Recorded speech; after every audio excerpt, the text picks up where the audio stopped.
Leave this house now! The voice thundered from the doorway, shaking the air like a warning shot.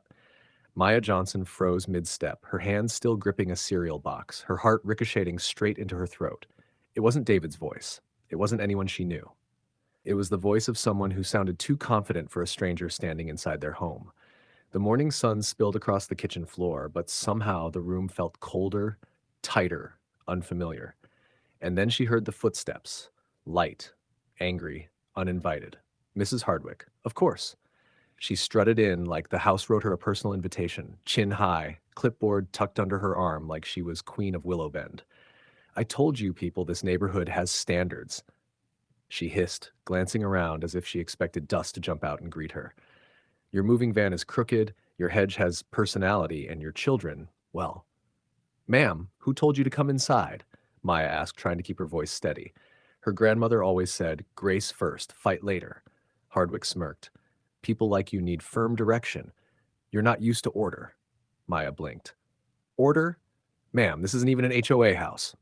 Oh, sweetheart, Hardwick laughed, waving her hand dismissively. Everything in this neighborhood is under my watch. Ask anybody. She swung around dramatically, bumping into a vase she pretended she didn't hit. I'm just doing a welfare check. You should be thanking me. If you're enjoying this story, make sure to like and subscribe. Splendid Tales always delivers the heat. Her entitlement filled the room thicker than smoke, and the day was only beginning. Hardwick didn't leave.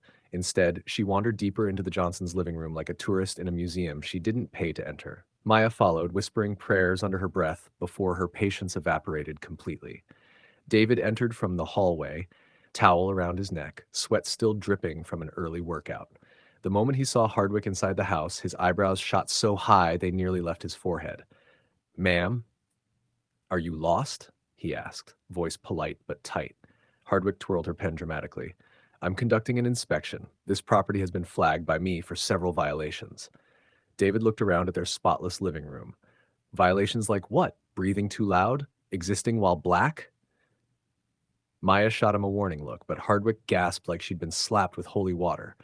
Don't play smart with me. Your front lawn grass is 2 inches above regulation height. Regulation? David repeated. We aren't in your HOA. Hardwick ignored him. And your daughter left a pink bicycle on the walkway. That is a safety hazard. It's on our own walkway, Maya said. Well, yes, Hardwick sniffed, but it offends me, and my emotional comfort is protected by neighborhood guidelines. David blinked slowly. Ma'am, please step outside. Oh, is that a threat? She screeched, turning toward the window dramatically, hoping a neighbor was watching. I will not be intimidated. I've reported families for far less. Reported to who? David asked. She tapped her clipboard. I have connections. If you're loving this chaos, hit that like button and subscribe. Splendid Tales doesn't play. What the Johnsons didn't know was that behind Hardwick's fake confidence, she had already planned her next move. By mid-afternoon, Hardwick's obsession had reached a fever pitch. She crouched outside the Johnsons' window, binoculars in hand, muttering like a villain in a soap opera. I'll show them, she whispered, voice trembling with a mix of rage and exhilaration. They think they can waltz in here, flaunt their color, their manners, their smiles. I'll correct them. I own this street. Inside, the Johnsons moved like ghosts around her storm. Maya's hands trembled as she carried groceries. David's jaw tightened with every note taped to the door, anonymous, cruel, accusing their kids of disturbing peace. Hardwick wasn't done. She staged a faux confrontation with the mailman, deliberately spilling gossip about the Johnsons' supposed disrespect for neighbors, making sure anyone who walked by saw her. Her favorite line, some people just don't belong in neighborhoods like this. Even her own dog seemed embarrassed, tail tucked, ears flat. Then came the twist she never anticipated. Across the street, the quiet black man, the one who didn't attend HOA luncheons or wave at petty tyrants, stepped into the sunlight. He wore a crisp navy uniform, posture sharp, expression unreadable. His eyes scanned the chaos, landing squarely on Hardwick. For the first time that day, Hardwick faltered. The smirk faded. Her mouth opened, then closed. She waved her arms, tried to regain control, but he didn't flinch. He simply said, Ma'am, you need to leave them alone. Hardwick's confidence cracked. She had never met anyone who didn't bow to her imaginary throne. If you're loving this story, hit like and subscribe now. Splendid Tales guarantees drama you won't forget. And yet, the day was far from over. Hardwick's hands shook as she dialed 911, rehearsing her tale of heroism and panic. "They're screaming. Something's happening at the Johnsons' house," she lied, voice trembling with faux urgency. Her fantasy of authority and control was about to reach its peak, or so she thought. Minutes later, she wrenched the front door open with the stolen key she had snatched from the previous owners. The house was quiet, peaceful, the Johnsons unaware of the storm about to hit.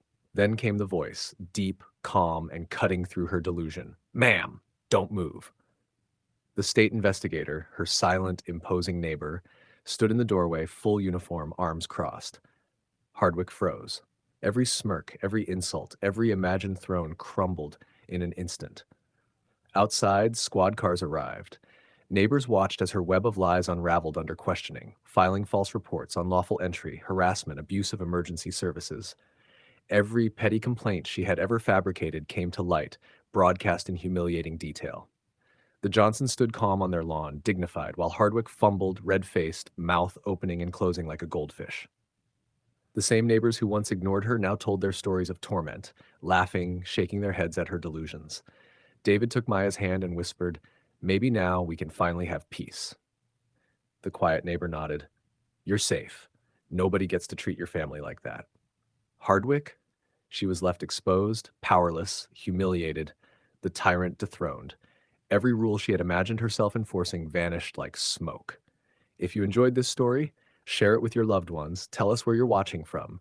It makes us happy to see how far our stories go. Don't forget to like, comment, and subscribe for more Splendid Tales.